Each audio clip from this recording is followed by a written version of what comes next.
Today we're working on this Magnavox Color 40, which is a clone or a replica or another variant of a Commodore, I believe 1084 monitor. And this one already sold, and we had it listed for local pickup.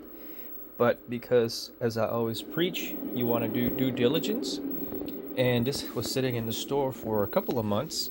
We took it out, I gave it another clean, as you can tell, and I replugged it to make sure that it's working. Right now I'm going to test it with a PS2. Reason for that is I hooked it up to this PSOne, and I was getting some really weird noise coming out of the sound port.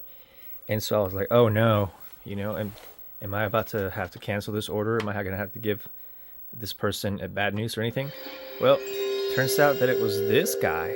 Either the cable or something's going on with it that it was causing the static. So I'll try another cable on this, and which that's just brought up a good point, which is if you've had stuff sitting for a while, I think this has been sitting for this has been sitting for about 4 months or so. I have a bunch of them.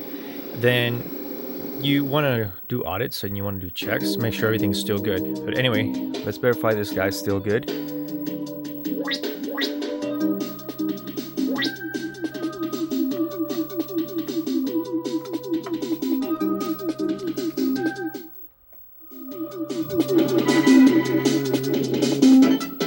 Pretty loud.